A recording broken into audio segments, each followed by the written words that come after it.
carried her through the frost, and justice followed. The night was a blade, sharp and cold at 28 degrees Fahrenheit. My cruiser hummed on Elmwood Drive, its engine a low growl against the silence of Christmas Eve.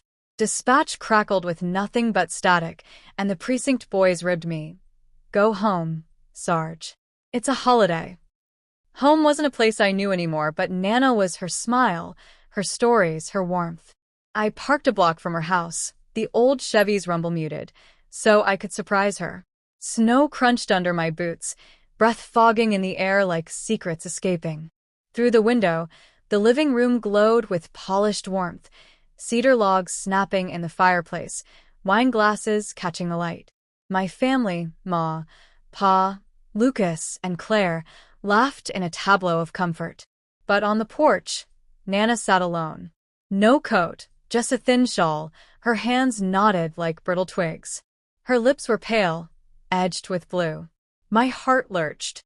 Nana, I whispered, crossing the lawn I'd once raked as a kid. Her eyes, cloudy but sharp, found me.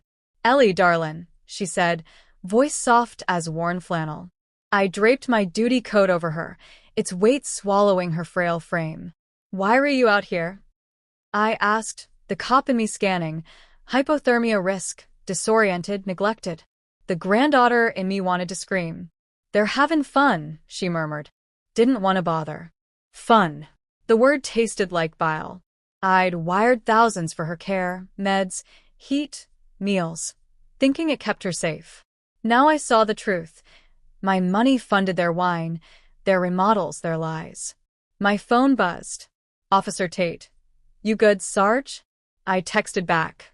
Fine. Stay warm. Then I lifted Nana, her weight lighter than my holster. She gasped, not in pain, but relief. Your ma'll be mad, she whispered. Let her, I said. The door was locked, fitting for a house that shut her out.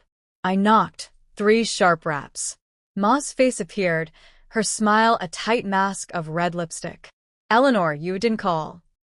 I held Nana closer. She's freezing out here. Pa loomed begin. Pa loomed behind, voice gruff. Don't start, Ellie. Lucas smirked. Claire's eyes darted away. I didn't argue. I shifted my stance and slammed my shoulder into the door. Wood splintered, and the room's warmth hit us like a wave. Mulled wine, pine, betrayal. The party froze. Glasses hovered. The fire hissed. My badge gleamed, catching every eye. I let my voice cut clean. Neglect's a crime. Silence swallowed the room. Ma's hand clutched her necklace. Pa's jaw tightened. Lucas swore under his breath. Claire's wineglass trembled. The stockings on the mantel, Ma, Pa, Lucas, Claire, mocked Nana's absence. I'd seen enough crime scenes to know guilt when it stared back. Nana's hand brushed mine. Ellie, don't. But I did. I carried her through the threshold, past their excuses, their lies. 2 hours earlier, I'd been idling on Elmwood, Christmas lights stitching the street in false cheer. I'd told the precinct I had no home to go to, but Nana was my anchor. At 9, under a blanket fort, she'd turned thunderstorms into adventures, her flashlight weaving tales that tamed fear.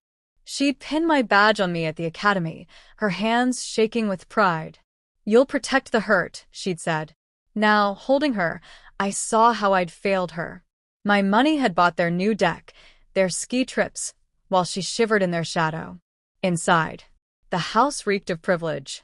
I set Nana by the fire, her shawl slipping to reveal arms thin as reeds. You left her out there, I said, voice low, lethal. Ma stammered. She wanted air. Air at 28 degrees Fahrenheit? I snapped. That's a death sentence. Pa barked. This is our house. You don't barge in accusing us. I pointed to Nana. My money paid for her care, not your lifestyle. Claire whispered. We didn't know. Lucas scoffed. You're overreacting. But their eyes betrayed them. Guilt, sharp as frost. I didn't shout. I didn't need to. Elder neglect. I said, each word a hammer. Report filed. The room imploded. Ma gasped. Ellie, no. Pa's face drained. Of color.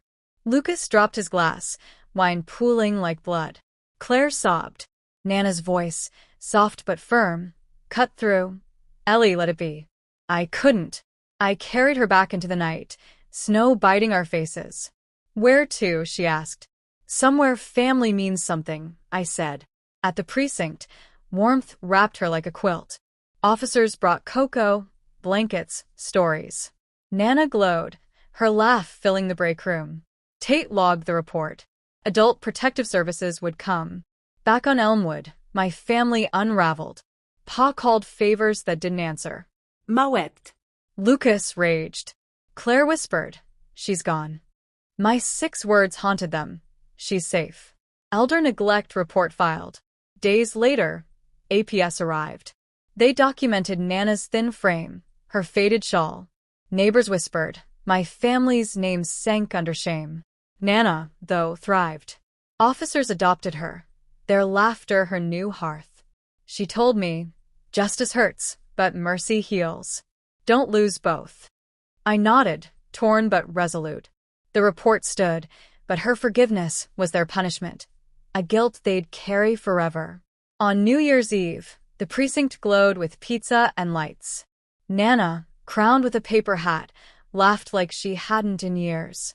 I knelt beside her. Thank you, she said, for giving me family again.